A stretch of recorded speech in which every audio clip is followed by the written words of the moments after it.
And do you want me to?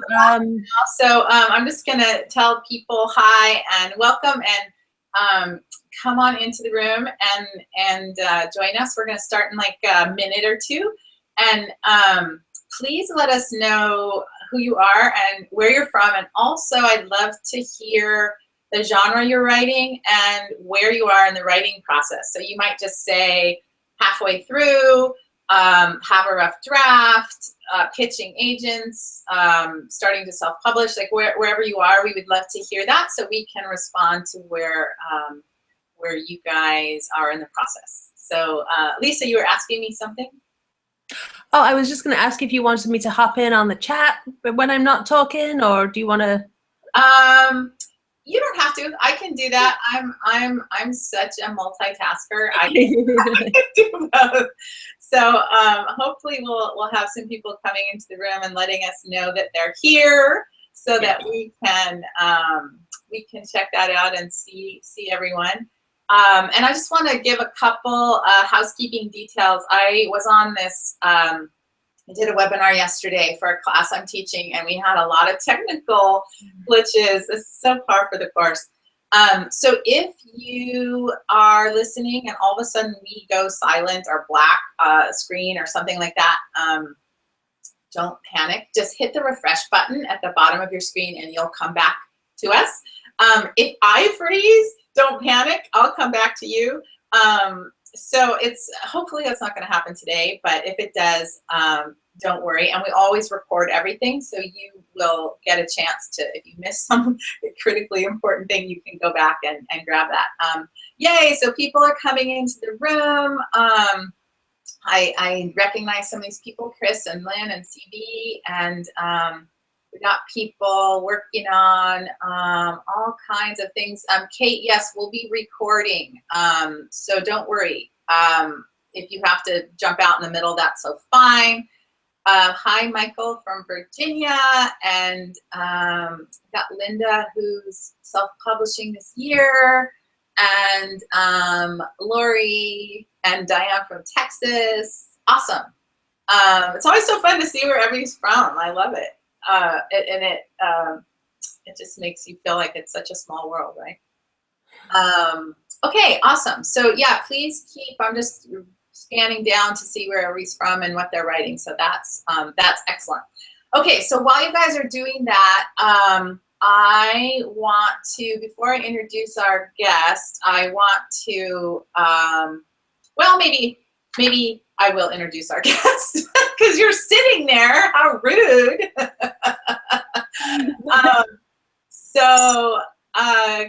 Good morning from Ohio and Minnesota. So this is Lisa Manterfield. Hi, Lisa.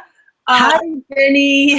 Hi, everybody. Yeah, Lisa and I met, I guess it's a couple years ago at this point, when she was working on a book called I'm Taking My Eggs and Going Home, How One Woman Dared to Say No to Motherhood. You have to hold that up for us so we can. And not to frighten you, but this book has been out for 5 years now, Jenny. Just a couple of years. So, okay. So sorry to drop that on you, but yeah, 5 years. Okay, you found it 5 years ago. Time flies. It does. And that book won a silver medal at the Independent Publishers Awards. And Lisa just impressed me so much with the way she went about working on that book. She came to me when she had a complete manuscript and it wasn't, she was not getting the attention she wanted from agents. And she rejigged the whole thing and did a really brilliant job of that, and then still had trouble, and then made the decision to self-publish, which was an enormously successful decision, which we'll talk about in a minute. And then Lisa has a blog called Life Without Baby. Lisa, maybe you can post that URL for people so they can check. Yeah, absolutely. And maybe post the URL also for I'm Taking My Eggs and Going Home on Amazon so people can look at that. And in the 5 years since that book's come out, Lisa's just done some really innovative and interesting things. And she's now writing a novel that she's working on, an Author Accelerator, which is really exciting. And actually, she's completed a novel. So she's just doing all kinds of great writing things and has a lot to share with us. So that's what we're going to get to in a minute. So Lisa, you want to say anything? I do. Yeah, I'm just, yeah, I mean, the truth is, Jenny, when I first came to you with my manuscript, it didn't just need some work. It was horrible. I mean, I mean, I talk a little bit about the book. So the book, I'm Taking My Eggs and Going Home, is a memoir, and it was my story of, you know, trying to have a family, trying to have a baby, and going through infertility, and then ultimately deciding, you know, to call the whole thing off and figure out how to, you know, be a child-free couple, which was something that would never been on my radar. So the book that I came to you with was, you know, if this is the depth of a memoir, mine was about here. So I had kind of skimmed over the story with trying to find the humor in the situation, which was just not funny. And so I think what I came to you with was a bunch of little essays and vignettes all strung together and called a book. So yeah, I mean, I did tear that apart and basically rewrite from chapter one, and I'm really glad that I did that, because I now have a book that I feel that I'm very proud of, whereas before it would have been a different book. So, Yeah, totally. So we're going to get to all that in a minute. What I want to do first, because we were supposed to have Meredy Alter on this call, and she had a family emergency. But the reason that this whole thing was precipitated is that I always tell my clients that if they're interested in the traditional publishing path, which a lot of people start out being interested in that path, that you should pitch at least 50 agents before you decide to do anything else.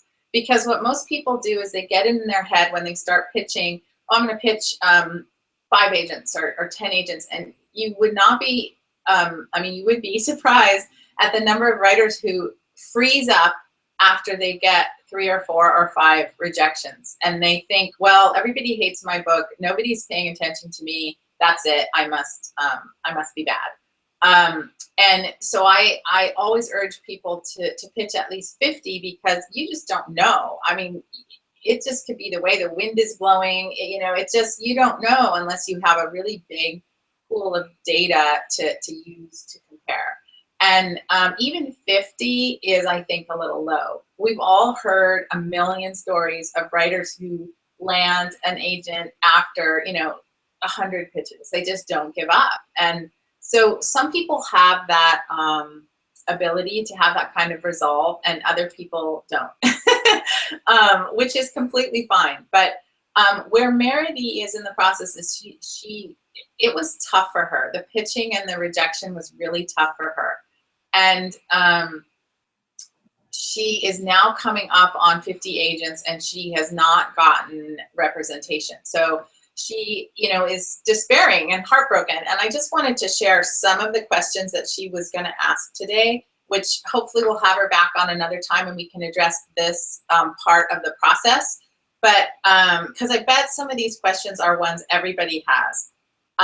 One of the things Meredy was asking, she and I revised her query after a chunk of non-responses. Non-responses means you never hear anything.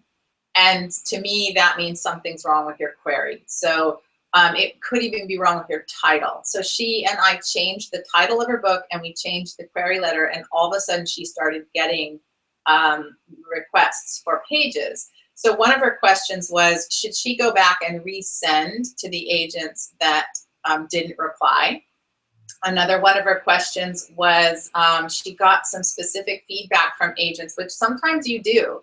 And then the question is, should she rework her book based on that feedback? I was talking to another client this week who has only pitched about 7 agents, I think, and she got some tiny little bit of feedback back from an agent and was ready to redo her entire book. That's not always the smartest thing, but sometimes depending on the information you're getting, you may indeed want to rework your query, your title, or in fact, the book. Meredy got the classic agent response. So there's a wide range of agent responses, which are usually form letters. You can tell when they're not form letters, but one of the things that agents often say is, I didn't fall in love with this. And Meredy got one of those rejections. I didn't fall in love with this. And it just broke her heart because she took that so personally. And I happen to know, because I see this every day, agents say that every day. They actually want to fall in love with the book. And when they say, I didn't fall in love with it, that's actually what they mean. It just didn't grab them. They can't really say why. They're not going to have some specific thing. They just didn't love it. So Meredy had just gotten one of these. And this is the thing I really wanted to share. As she's come up on the 50 agents and is contemplating what to do, she said, I'm beginning to think about self-publishing, but I sometimes wonder, why am I doing this? Why did I even write the book? Why do I even want to get it published? I think I'm looking for some validation of my story and my worthiness as a writer. I haven't felt compelled to self-publish because I wanted that validation of a real agent and publishing house. Maybe if I got a good agent and still couldn't get published, I would reconsider. Add this to my fear of putting my life and work into the world, and the longer it takes, the better. So that's kind of the place where Meredy is. It's kind of a dark place. And the reason I wanted to bring Lisa Manterfield on is because she was in that place, and then she got out of it, and she got out of it in a really fabulous way. So that's what we're going to talk about today. And hopefully I can have Meredy back on later to talk about that side of it again. I want to, before I start talking to Lisa, I want to answer a question from Salima, who says, how do you find 50 agents? There is a process of searching for agents and culling through them and finding ones that are a good fit for you and a good match for you. It's just a research process. I have some courses that help you do that are self-guided. I just tell you how to do it. There's 12 steps that I suggest, and you move through it. At Author Accelerator, we also have a program to help you do that. And I suggest building that grid of agents before you even start. So you've got the 50, and then you're just rolling through them. So that's how we do that. And RL is asking about, yeah, I suggest sending pitches out in batches so that you can glean information from them and tweak things and then continue to move on. Hopefully that answers your guys' questions. Okay, so Lisa, let's talk about when you were in this position with I'm taking my eggs and going home, why you made the decision after everything to go ahead and self-publish. What were you thinking? Did anything I read about Meredy ring true for you? Yes, I mean, so much of it. And you get those, those form rejection letters, and you look at them sometimes and you're like, did you even look at what I sent you? But, what I realized, what I've come to learn in these years since that time is agents reject queries for so many different reasons. And I think it really helps to try and shift and put yourself in their shoes. They're getting hundreds and hundreds of queries every single week. And, while I think most of us here are, we're really serious about our writing, and we're working, obviously people are working with you, they're working with editors, they're trying to get the best product possible, but there are also a lot of people that are writing first drafts and querying agents and sending out work that is just not ready. And agents, they're sifting through all those. And when a stranger drops in their inbox, they don't know how many drafts of your book you've written. And so they're just looking for something to grab onto. And they're also looking at the long-term picture is, how do I pay my rent on this book? Right? The process that agent has to go through to go from your query to taking you on as a client, to getting your book ready, to pitch to editors, and then convincing an editor to fall in love with your book, and then that editor then has to sit around a great big wooden table in a publishing house in New York and convince an entire team of people, marketing people, that your book has a place on the shelf. I mean, when you think about what your beautiful manuscript has to go to become a book on a shelf, it's really a miracle that any books get published at all. So, so you can't take it personally. No, it's not. I mean, you really have to kind of step back and say, okay, is my book the best book that I can have written at this time in my career? And if you can really look at yourself and say, yeah, I've done the revisions, I've done the work, this is the book that I have, and you're still not getting that love that you say, then, maybe it's time. Yeah, that's really well put. I'm super embarrassed because somebody in the chat, RL, is saying, Jennie Nash, could you tell us who you are? I thought everybody on this call knew who I was from Author Accelerator, so forgive me. I'm going to just take a minute to tell you who I am. My name is Jennie Nash. I am a book coach. I'm an author, and I'm the founder and chief creative officer of authoraccelerator.com, which is an online affordable book coaching service to get writers to finish their rough drafts. So I've been in publishing for 27 years. I'm the author of 4 novels and 3 nonfiction books and counting. And you can learn more about me on jennienash.com. So sorry about that, RL. I hope that answers your question. And Lisa has been a client of mine and a member of Author Accelerator. So yeah, Lisa, that's really excellent perspective. So you decided you loved your book, you thought it was really solid. I agreed. I thought you'd written a fabulous book. I thought it was fantastic. And I'm often baffled when certain books don't get picked up by agents. I sometimes think after all this time that I think I know, and I'm often right what books are commercially viable. By commercially viable, I mean, big publishers want books that can be national sales drivers. And I thought yours was. So I was very baffled by that. I thought it was a really good book. So you decided, okay, forget trying to get somebody to fall in love with my book. I'm gonna publish it myself, right? Yeah.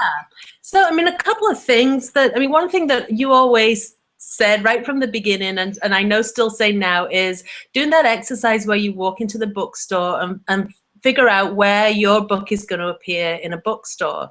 And the fact was that there wasn't a spot for my book, because it's not in the parenting section. Nobody who was in my situation and trying to figure out how they were gonna, come to terms with not having children when they wanted children is not gonna go to the parenting section. They're not gonna go to the infertility section, because that's just full of more books of, miracle cures. That's the last place they're gonna look. There was really nowhere in a bookstore to look for this book. So that was kind of one of the light bulb moments for me of realizing, that going through a traditional publishing route was not going to get my book into Barnes and Noble.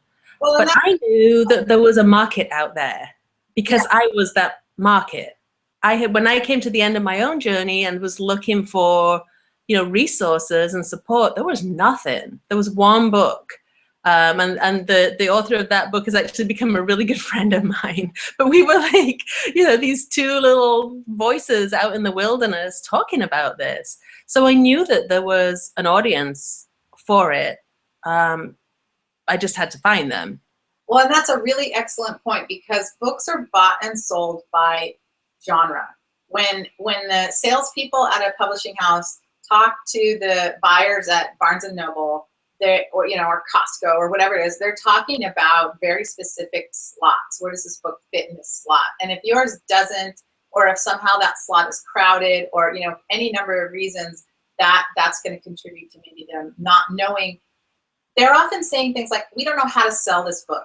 And like you're saying, there's an audience, there's a big audience, exactly, who those people are. And they're saying, we don't know how to sell this book. Well, then it makes good sense to go ahead and try to do it yourself. Right. Right. So, oh, go ahead. Well, the problem is with that is that I knew there was an audience, but I had no idea how to find them from my little office there. It's like so that is part of the challenge of self-publishing, is you still got all the same challenges. You have to find your readers, but you're in control of that. That's the great thing. So let's talk about that, because you really took responsibility for your own book and your own career, and you looked at it as a long-term undertaking, not like a, oh, my book's going to sell, 1 million copies in a week. You took that, the mindset that I think you need to succeed. And I just want to, before we race past that, I just want to talk about that mindset, because it's critical. And do you remember a moment where you decided that, or where you thought, okay, I'm going to do this? Like, how did you get from that disappointment or despair or frantic, dark moment to like, okay, I'm going to do this? Like, how did you make that shift? I think, I did everything that I was supposed to do. I bought my URL. I started a website. I started blogging in this black hole where when I started blogging, I posted every single day, 7 days a week. It was insane. So, but I did it, and I didn't really know what to write about, because part of me was still holding myself at a distance from putting this very personal story out there. But bit by bit, people started coming and saying, "Oh, me too. Yeah, this is my story," or, "Oh, I completely understand," which gave me then the courage to talk about it more and more. So it was kind of a slow rolling thing. But at some point, it's like, yeah, I have to get this book out there. There are people that want this book and need this book. I mean, it might not be, it's going to sell 1 million copies, but there are people who will want to read this book. And so, I think the big thing is kind of changing hats and changing that mindset from, okay, I'm an author and I need you to pick up this book. I need somebody to validate me and say, please, yes, I'll take your book. We love you. And we all need that. Everybody needs that. Right. So it's kind of, changing the mindset of like, okay, I have this book. I feel that it's important that this book gets out in the world. So I'm going to take control of it. And I'm going to make sure that this book finds its little corner of the world, because there is a corner for it. So it's definitely, it's very, what's the word I'm looking for? My vocabulary has gone to sleep on a Friday morning. But it gives you a kind of a power, really, to say, you know what, actually, this is my book. This is my work. I own all these words in this book. And I have the power to find the readers to read it. It's really empowering. It is. But it does take a change of mindset. But for me, starting that blog and actually finding those readers before I had the book, and realizing that there were people that wanted to read this book, gave me the encouragement to push forward. Well, then, if there's anybody on the call who's writing fiction, you may be thinking, well, that's great for nonfiction with a really specific audience and a really specific problem to be solving, but it doesn't apply to fiction. That's actually not true at all. The same mindset applies to fiction, and we'll talk about that a little later, because Lisa shifted to fiction. So we'll talk about that later. But don't think it doesn't apply to you if you are writing fiction. So what I remember around that time, Lisa, that you started blogging, you had a lot of great ideas for connecting with readers, and one of them was Mother's Day sort of special post that really was hugely successful. So could you talk about that one thing you did? Do you know what I'm talking about? No. You did a thing. I'm sure it was amazing. No, it was like you posted on Mother's Day about being child-free, and you got like 20,000 hits on it. Right. Right. Yeah, yeah, yeah, and I think that, yeah, I mean, Mother's Day is the worst day of the year if you're somebody who wanted children and didn't. Halloween's a very close second, then Christmas comes right behind that, because they're kid-focused holidays. And so I just kind of wrote very openly about my experience of really, being snubbed and feeling like, oh my God, I just want to stay in my house on Mother's Day and not talk to anybody. And, it turned out that there were a lot of other people that felt that way.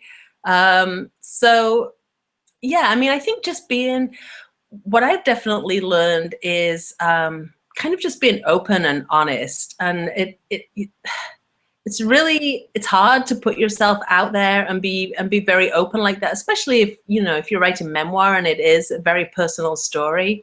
But when you get those points of connectivity with people, it's huge. And for me, on my own journey of kind of healing and coming to terms and getting to the place where I am now with not having children, actually the writing and the blogging and the building of this community of people who then bought my book has actually been really helpful for me as well. So I mean, I think that is one of the things that I really discovered is kind of coming from a place of serving rather than seeking, selling, serving rather than selling. So creating a space on your blog, and this does apply to fiction readers, fiction authors as well, is like, what can I give that people want, on my blog?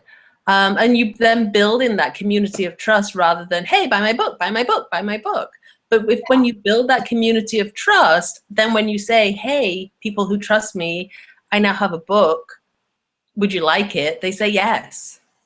That's just a huge, huge point that I want to make sure to reiterate, because, and you said it really beautifully, Lisa, serving your reader and what can you give. It's totally about that. It's all about that. That's what I do all day long. I do things, we're doing one right now where I'm not selling anything. I'm not, I'm just serving people who are interested in the general things I'm interested in. So that's a really important point. And something that happened after that blog post is you got an invitation to start blogging at Psychology Today. Am I remembering that correctly? Yeah, and actually that came from promoting the book, and did some very nerve-wracking media appearances on talk shows, television talk shows, and radio is much more fun because you can do it in your slippers, but television is live and nerve-wracking, but also a great experience as well. And then, yeah, I did get to blog on this topic on Psychology Today, which was huge. And just, meeting other people who were all, I mean, when I first started, there were probably 3 of us that were blogging about this. But slowly making those connections and those people who are also talking about the subject, kind of, your influences in your field. And I know we're going to talk later about this, but I have the next follow-on book is coming out next week. I'm doing a 10-stop blog tour for that book. So I've got now 10 outlets of people who I sent them an email, say, hey, can I come and do a guest post or an interview? And they said yes. When the first book came out, I didn't know anybody. I mean, I couldn't have even, like, who are you? No. Why would I want you on my blog? No. So it takes time. It's work. It is work. But I've met some really amazing people and made some really good friends, which is again another shift of mindset of building community rather than looking for people who will help you sell your book. You want to hold up the new book? I do. This one's got the corner chopped off so that I know it's my proof copy and I don't inadvertently send it to somebody. Yeah, so this is the follow-on book from the first book, and this is more of a self-help. I mean, this is basically everything I learned from my own experience put into a book. So all the blog posts that I wrote all those years in some way ended up in this book. Had I known I was going to write this book, I may have blogged a little differently, blogged with this end result in mind. But out of that community and that need and that information and then that being able to collect information from other people and their experience, this new book, which I never imagined 5 years ago I would write, came out of that. Right. And you did a really innovative thing with those blog posts. You didn't just package them in a book and call it a day. You published 4 ebooks, kind of at interim steps. And I'd love it if you could post the URL for that Amazon page for that book, because you can see on there the 4 ebooks that were Lisa did, and then she compiled those together into this book. So even with this book, she was building audience and building interest, and it's all, I mean, it's almost like laying bricks, right? It's like you do this and you do this and you do this, and you're building and you're building and you're growing and you're growing. Yeah, and I mean, I think kind of keeping open to opportunities as well. And I wanted to write this book, but the thought of writing, a whole book, I couldn't face it. And so what I ended up doing was I broke it down into 4 stages, and then outlined those stages. And then I wrote the ebooks one at a time. So I took the first stage, I looked at what I got in my blog posts, I kind of collected all my information, collected information from readers, and wrote this short ebook, which was about, I think it was about kind of 15,000 words, totally doable, had it professionally edited and just as if it was, a full book, and then published it. So that was making, it was $2.99, so it was making a couple of bucks here and there, as people were buying that. But then they were kind of invested in the series then. So that prompted me to then, write the second book, because it's hard to sit down and commit to writing a brand new book from scratch. And so when I got the 4 together, then I was able to take those and add some extra material and, just reshape it a little bit to make it flow into a solid book.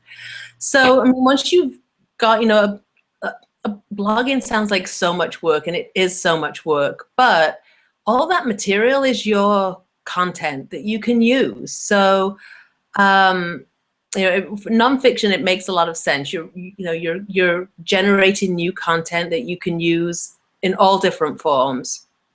But it works for fiction too. It's just finding finding what it is that you have to say. So a couple people are asking questions about that. How do you get that giving mentality if you're a fiction writer? And RL said, I have no expert knowledge to share. That's false. You absolutely do have expert knowledge to share. You just haven't thought about it in that way. There's so many ways for fiction writers to give as well. You have to really do work on who your audience is, what that genre is, what are they about, what do they like? Are they, teenage girls? Are they dragon lovers? Are they Star Trek fans? Like, there's just a million different ways of looking at your audience and thinking about what they want. I talk about this all the time in my courses and on my blog. And one of the best resources to check out how exactly to do this is my friend Dan Blank has, I'm putting this up here, on his site, We Grow Media.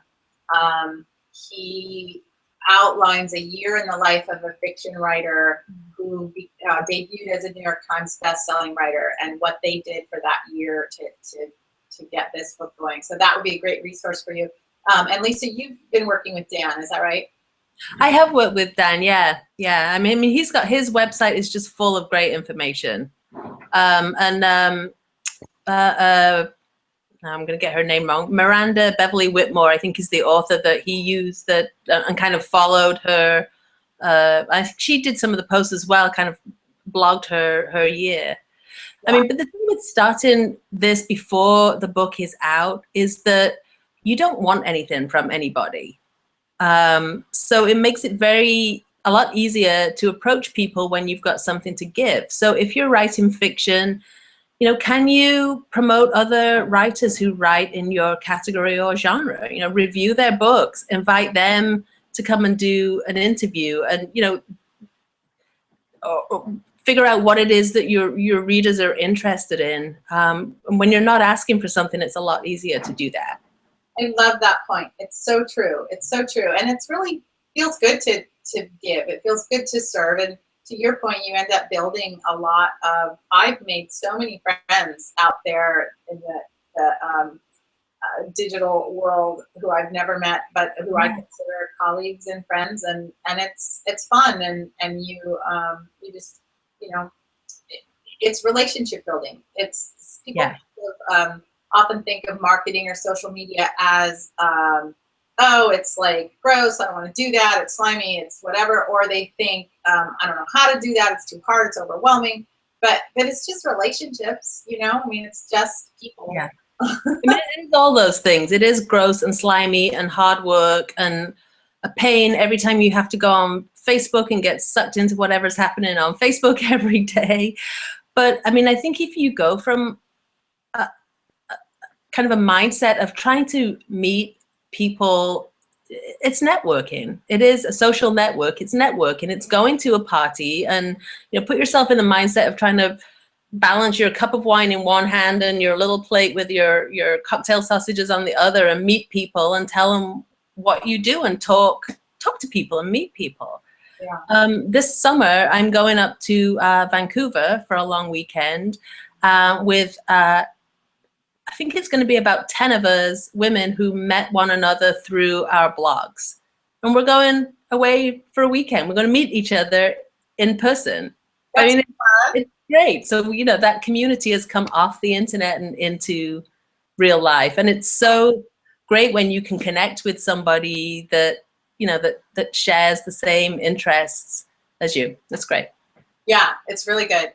So I want to talk a little bit about you with a couple of, well, I'm Taking My Eggs and Going Home, and then the novel that you are shopping around right now, The Smallest Thing, is that novel. And I just want to make sure I get this right. So you're trying to land an agent for The Smallest Thing, is that right? Or have you for that? Yeah, no, I am. Yeah. Okay. But yeah, with both I'm Taking My Eggs and Going Home and The Smallest Thing, which is your novel, you submitted these books for various awards, and you've done very, very well in that realm. And I'd like to just ask you about that. Why did it occur to you to do that? How did you decide which awards to apply for? Because some of them cost money to submit to. Can you just talk a little bit about that, and then the... And I mean, I haven't done that a lot. I mean, there are a lot of scammy contests out there, you know, where it's you know, $100 to enter your book, and then you get a sticker, but there are some really legitimate ones as well. So I mean, I don't really have a good source to send people to say, you know, this is where you can go to find out if this is a legit contest. But for example, you know, Writer's Digest have a contest, which I believe is legit. Both of these, no, the novel just was a finalist at San Francisco Writers Conference. So I know that they're a legit organization. And that was really great to be able to, now I'm pitching agents, to be able to say, hey, my book is a finalist. So that as they're sifting through queries, that right there in that first line is something like, oh, this is new, this is good. Okay, I'll read the next paragraph. Yeah, I mean, it's pitching agents is horrible. Right? It's awful. I mean, it's the worst part of writing, and you have to, well, the way I do it is to make a system. And like I said, you put it in a spreadsheet, figure out who you want to, put your top 10 up there, and just do them a few at a time, and just kind of turn off your ego and that little piece of you that just wants this so much, and just send out the emails, check your spelling, check you spelled the agent's name correctly, and push send, and then go out and do whatever it is that you need to do to kind of shake off that funk of submitting.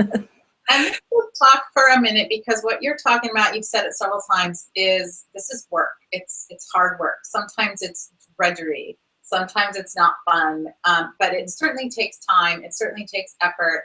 And correct me if I'm wrong, but you are not an independently wealthy heiress who can sit around not worrying about an income. You've worked through all of this. You've done this in addition to full-time job and a full-time life and, you know, full-time family member, all of those things, you have made this work. And I think there's such a myth that I actually wrote about this on my blog today, a myth about sort of being plucked out of obscurity and handed this life of a writer on a silver platter. And it doesn't usually ever work that way. The way that it works is what you're talking about, the slow building, the hard work, the day after day, and finding the satisfactions along the way as you have with meeting successes and meeting people.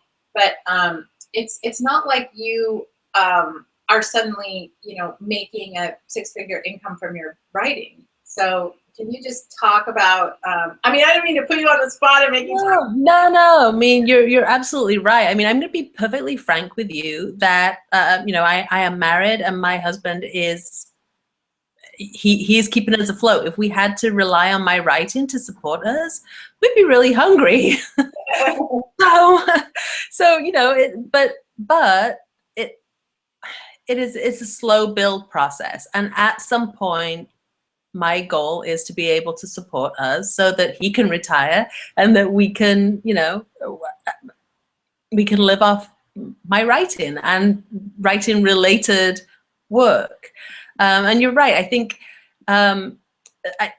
somebody asked how important writers' conferences are. I'm kind of looking at the comments, but I can't really answer any, you know, type back and speak at the same time. But somebody asked about writers' conferences, and I think they're great to, you know, meet other writers, but also meet people, influential people, meet agents and meet editors face to face.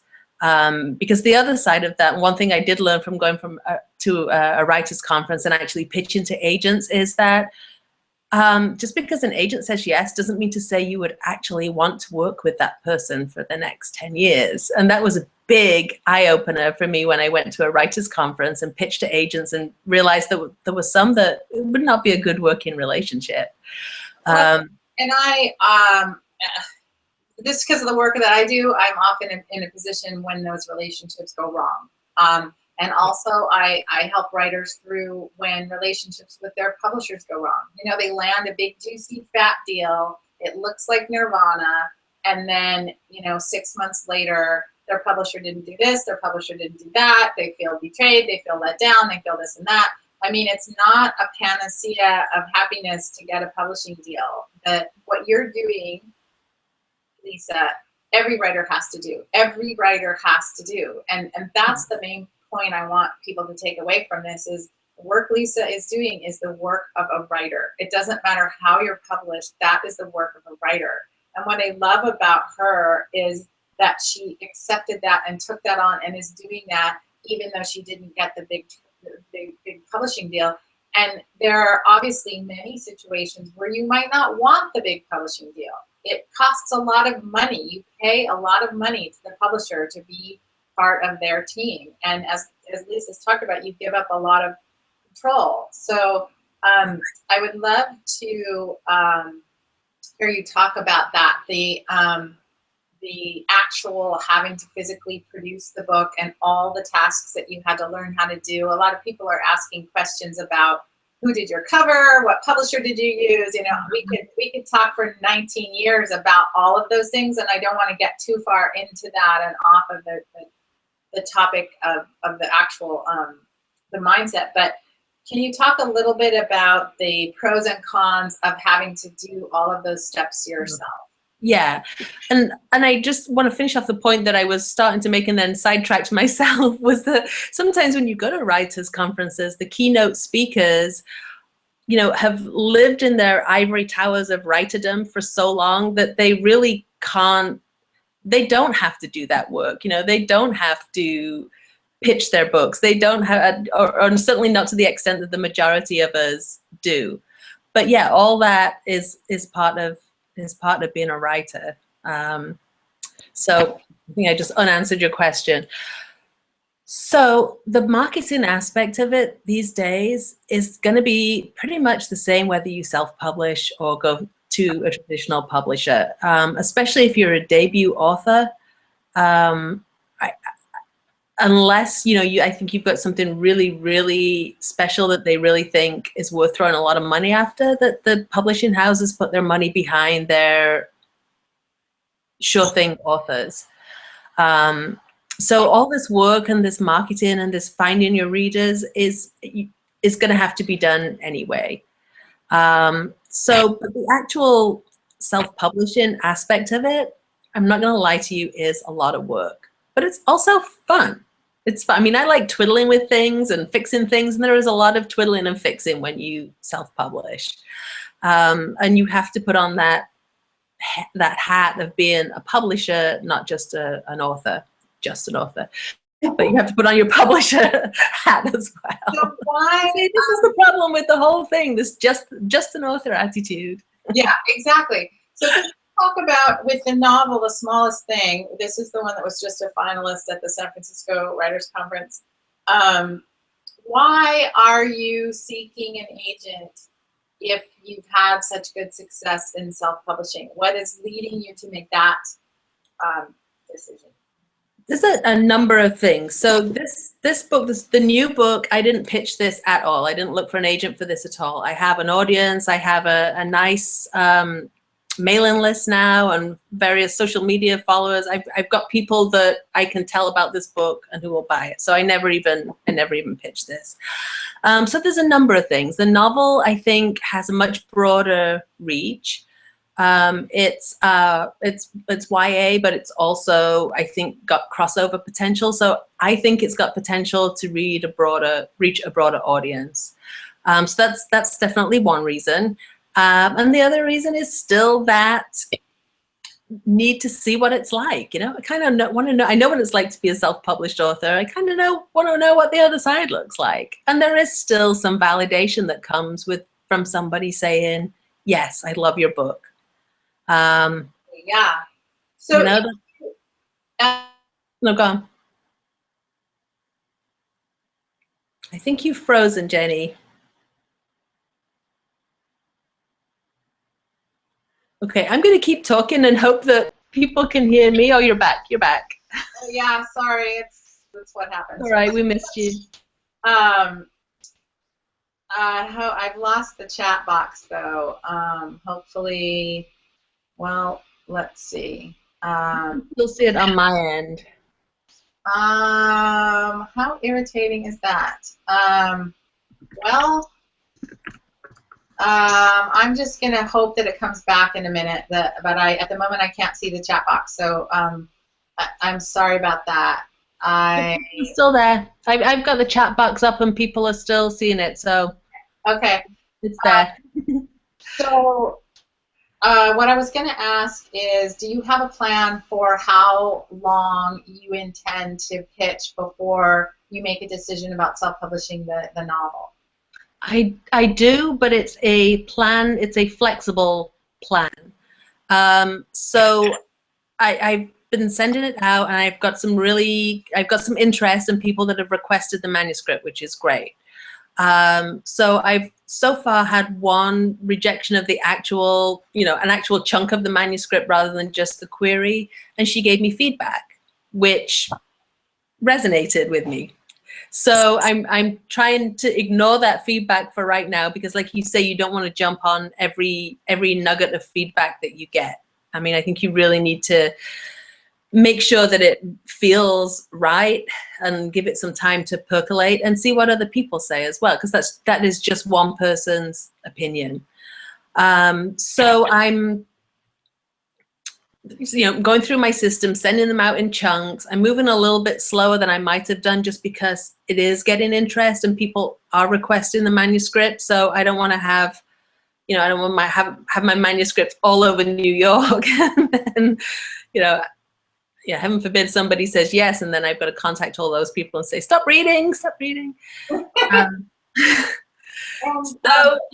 But yeah, but I have, I mean, this is not the first novel that I've written. I have a novel that is in a box under my desk collecting dust, and I look down at it every now and then and think, someday you'll come back out and have your moment in the sun, but it's not today.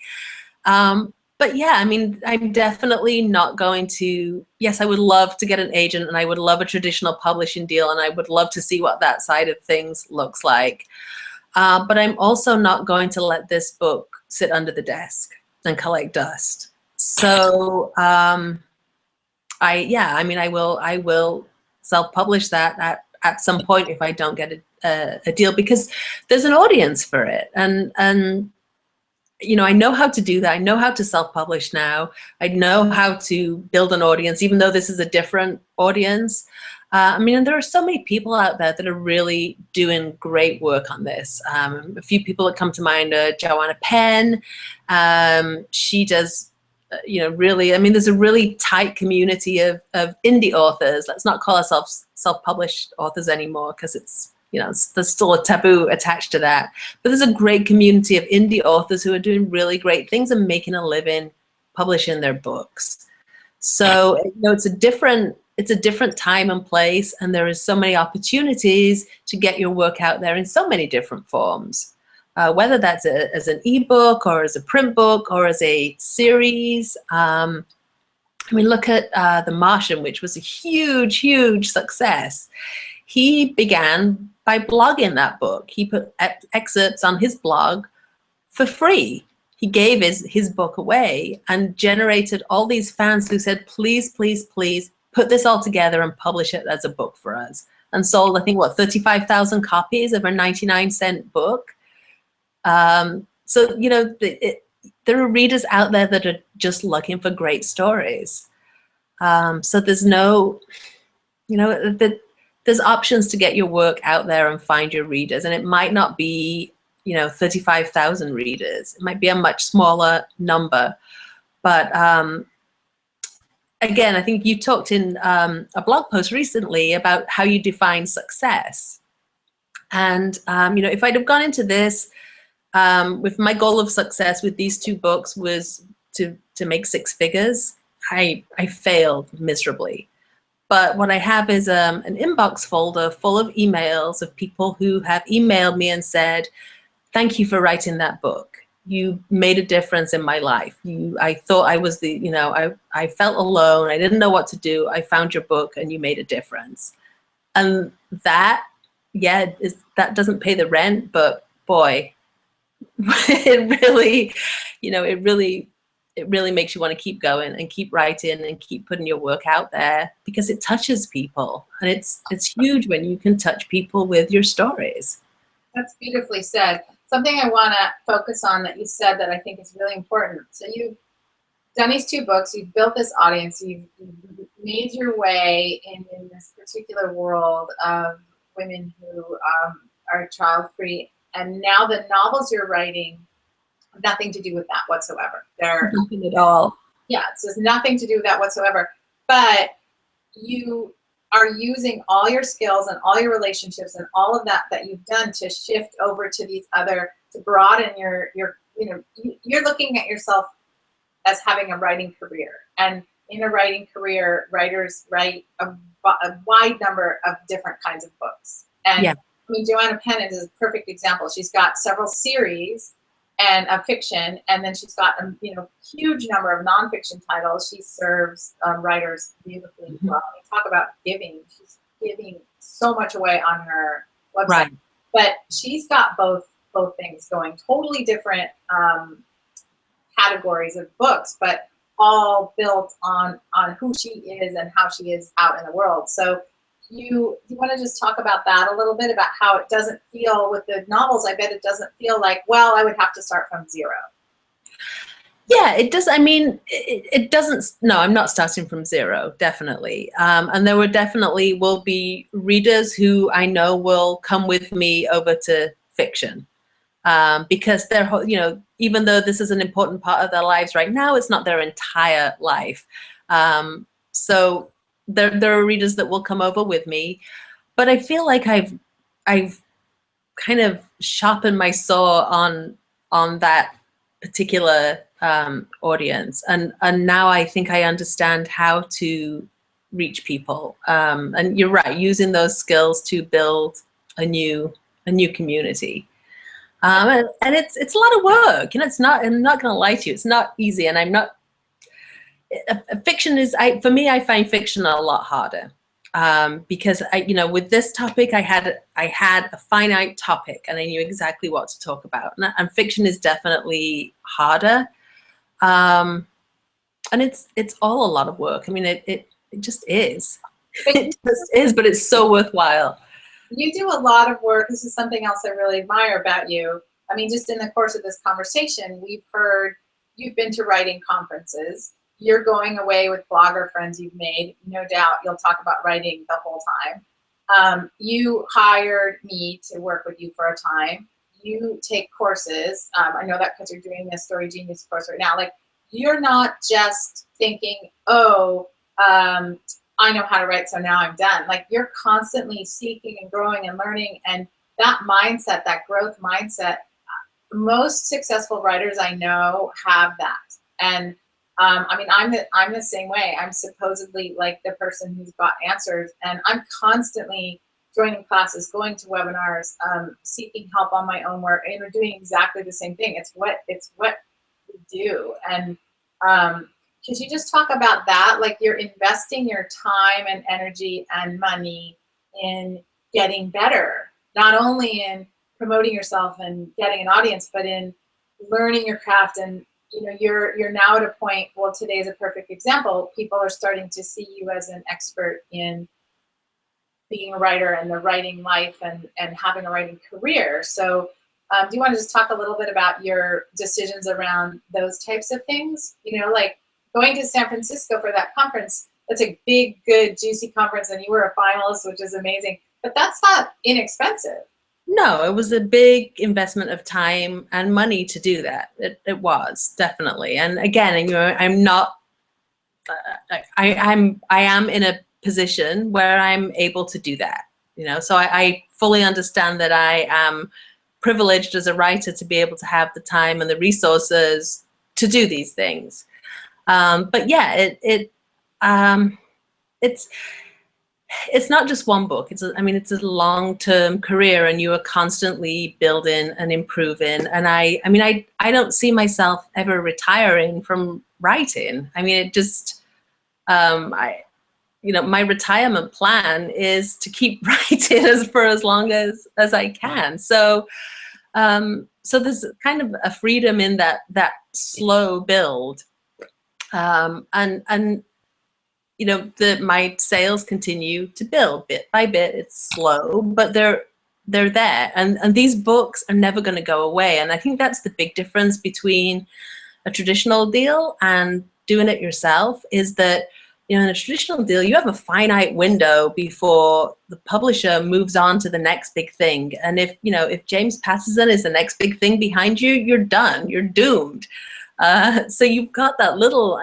I've heard like 3 weeks is what you've got as a traditional published author to really make an impact.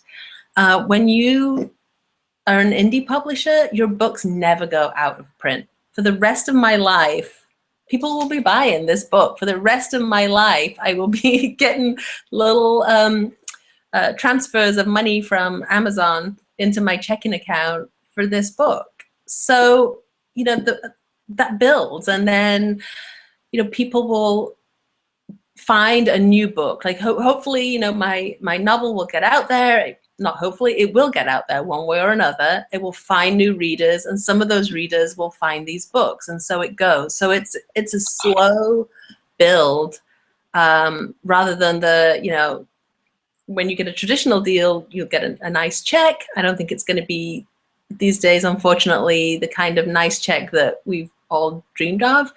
But a lump sum and then off you go. Whereas this is more of a slow build. And so, I want every book that I put out to be better than the last one.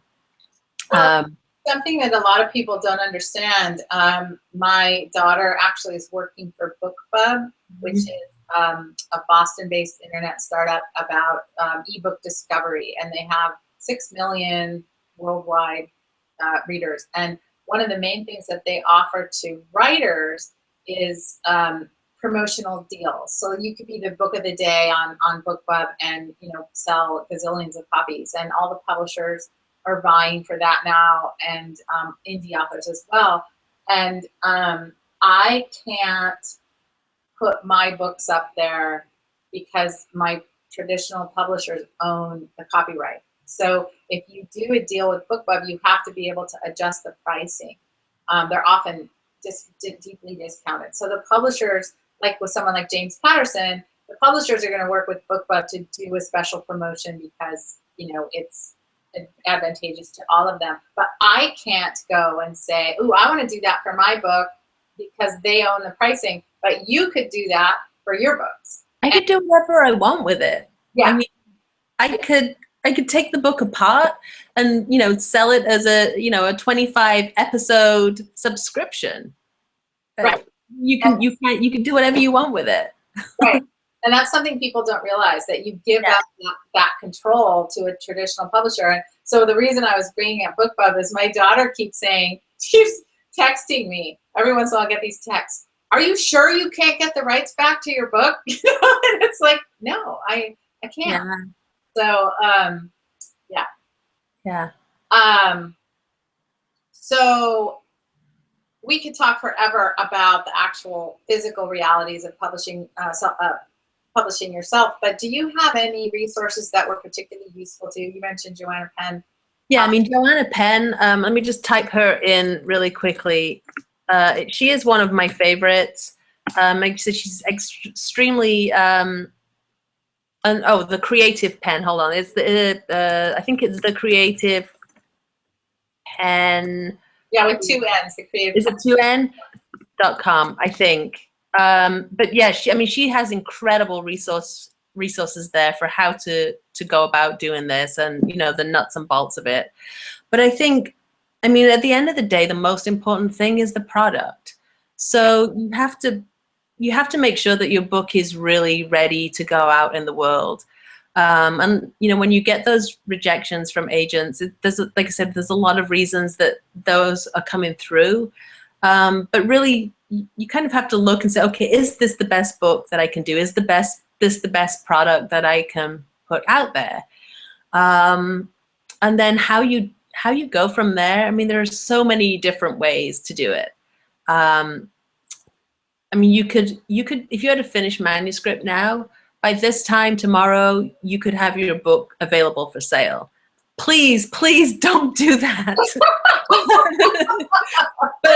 But it's possible. I mean, it's a push of a button. You could take your Word doc and load it up and publish a book tomorrow. Well, then you would never do that. Yeah, and I think if, you know, as indie publishers, we have a responsibility to raise that bar and break down that taboo of self-publishing that still exists. I mean, it's getting better. But, you know, I think we have a responsibility to keep raising that bar until somebody walks into a bookstore and picks 2 books off the shelf, and one's traditional and one's indie, and they can't tell the difference. I mean, Right. That's the ultimate goal. And they can't tell the difference when they open the book and read the content either. Exactly. So Lisa, if you could just put your website, I think we already shared Life Without Baby. I could also type it in if yeah, I've got it right. Did I put it? I can't remember if I put it in or not now, I'm afraid. But I've got it right here. your website too, so people can see the content Yeah. you're doing and the new book. And we have a little time for some questions if anybody has specific questions for Lisa or for me, and we would be happy to answer those questions. I mean, I know, like I said, we could talk all day about, you know, how Lisa priced her book, how she decided on the size, who she used for the cover, how she did the interior. I mean, there's just a million questions we could do about that, which is not so much the focus of that. But if you have anything special you want to ask her about those things, I'm sure she'd be happy to answer. And yeah, I mean, there are a million ways to get your book published. I mean, there are services out there that can help you. There are companies out there that will charge through the nose to do it for you, which I don't recommend. You can do everything yourself. I mean, there's just so many ways to do it. Yeah. Okay, I'm reading. I see a question in the chat from Diane about how to get an audience. And then she says, I'm afraid I'd be writing only to myself. And Diane, when you first start blogging, you're going to be writing only to yourself. I mean, a lot of the first posts, it's going to be like crickets. Nobody comes. And then people find you. And one of the things that I found really helpful is, again, coming from that place of sharing rather than, selling, is finding other people who are writing on your topic, or if you're doing fiction, who are writing in the same category or genre, and hanging out on their sites and contributing on their sites, and then maybe asking them if they would consider a guest post from you on their site, and bit by bit it grows. It grows. I mean, I wish I had the chart that I could put up of my blog when I first started it about this, like 5 readers a week, 10, and then the week that I passed 100 readers in the week, it was amazing. And now I haven't checked the numbers, but it's on average about 5,000 readers a week come. But it's been a slow build. But build it and they will come. Thank you for jumping in while I disappeared. So somebody's asked, when should a writer start a developmental edit? So first of all, a developmental edit is different from what would be called a line edit or a copy edit, which is what you would do towards the end of a project where you're having somebody really go through and nitpick every little thing. A developmental edit is when you bring somebody in to help you on the development of the book. So that sort of answers the question. You should do that at the start of a project, or if you're in the middle of a project that is not working, or you've hit a roadblock, or you're stuck and you need help, then a developmental editor can help with that. And that's actually exactly what Author Accelerator is designed to do, to provide a affordable way of getting developmental editing. So that's that. Lisa, people are asking if you self-published through Amazon, and was that a good experience, and did you work with an editor there? I did not work with an editor there. I did not self-publish through Amazon's, I think they have a separate kind of paid service, and I did not use that. I've just done it directly through, well, actually I did both these books differently. I definitely did both of them through Kindle as ebooks. And then the first book I actually did, I did a print run, which then I sold through Amazon, which meant several times a week I was running to the post office to ship books to people. So then I changed it to do their fulfillment, where I shipped them a box. So basically all my profits were going in UPS, shipping books to Amazon. So finally I twigged on and found a company called Lightning Source, which would do print on demand for Amazon. And then for this book, I used CreateSpace to provide directly for Amazon. So that's their self-publishing platform. And also Lightning Source to provide the books for all the other print retailers like Barnes & Noble and independent bookstores. Again, there's so many different ways to be able to do it. Yeah, it's true. So somebody asked a question about, Lisa, do you pay for help on the blog or do it yourself? I'm trying to finish my first draft. I think she means of her book, and also work on her platform. You definitely did both yourself. Yeah, I mean, when I first started it, I did it all myself, and use WordPress. There's a learning curve there, but ultimately it's pretty user-friendly.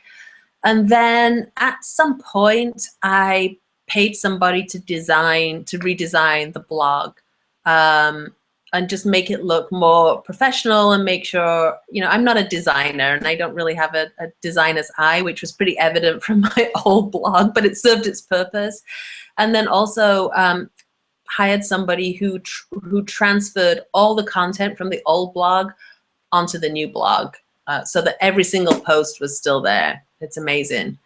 It was well worth it. But yeah, I mean, I think, you can fudge along for free for you know, I would say buy your URL and use your own URL rather than a .wordpress.com site. But yeah, you could. WordPress is really user friendly, and you can make a neat, clean looking blog on your own until such time that you need or have the resources to do more. So Lori is asking if you would mind sharing who designed your blog for you. Yeah, you guys actually both live in the South Bay. So I don't know if you're willing to share that. I am, but unfortunately she retired, and she was wonderful. And I recommended her to a lot of people, and then she went and retired on me. so I don't really have a resource for that anymore. It's pretty easy to find if you just Google. I mean, I'm a giant Squarespace evangelist, and I have a list of people who will fix Squarespace sites or do them from scratch or clean them up. You know, you just Google people and find them, and it's easy to look through their portfolios. Same thing with WordPress. And definitely, you want to use a platform like WordPress, or I don't use Squarespace, but something that you can edit yourself, that you can change yourself, that you don't have to then call a designer to make every little change, because you want to be able to move quickly and, you know, put up new information. And yeah, you know, it's fun. I mean, it's a lot of work, but when you get yourself in the right mindset, I mean, there are some days I look at my blog and think, oh, do this again. but for the most part, it's fun. It's fun twiddling around with that. It's fun talking to people and meeting new people. And when you make those connections, like, oh, bingo, little lightning flashes happen. It's great. It's great.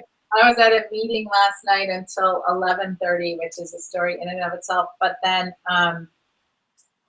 I forgot that I had to write my blog because I post at midnight on Thursday night. So I took like 25 minutes, and you know, I wanted to go to sleep a lot, and that's what I was doing last night, because that's when I post. You know, those things happen all the time. Right. Anyway, so Rosa, thank you for sharing. Pamela Bobach of Lunata Vista Design is helping her with her blog, so that's a great resource. So I guess we gotta end it. Sorry for the technical glitches. That, like I said, is just par for the course. Lori, yeah, I did. I wrote it in 25 minutes. I often do that. I'm embarrassed to admit. But Lisa, I can't thank you enough for being on here and sharing your story. Maybe we can have you back sometime to talk about how it's gone with the novels and what the difference is with fiction. There's just so much to say, and I, as I've said all along, just so greatly appreciate your spirit and how you've gone about it. And today's a perfect example. You took this time to share with everyone. So thank you. And I really appreciate you having me on and being so supportive. And you know, it definitely takes a village to publish a book. Yeah. So it's really good to know that you've got people behind you. Makes it a lot easier to put yourself out there, but you have to do it. Yeah. Well, congratulations on the new award. Congratulations on the new book. I will get the link to this, and we can tweet it out and put it on Facebook, and that might be a way to get some more people coming to your flagpole. And you're welcome, everyone. Thank you for your thanks. Lisa, I hope you take a minute to look at all these thank yous. I will, and I'm realizing that I know some of the people who are on the chat, so hi to everybody. You know what, it is a small world, and I see people that I met through Dan's site, and a couple of people that I've met personally, and so yeah, it is a small world, so be nice to everybody. Because it's a really small world. Yeah, I think that's a good way to end it. Be nice to everyone. It's like we learned in kindergarten. But thanks everybody for joining us, and thank you, Lisa, and thanks for putting up with the tech glitches, and we'll see you all next time. I actually next week am doing a webinar on the beautiful memoir H is for Hawk. I'm doing a breakdown of that book. leading into a memoir course that I'm teaching starting March 9th. All the info for that's on my website at jennienash.com if you want to check it out. Okay, you guys, thanks so much and have a great day. Thank you, Lisa. Thank you. Bye-bye.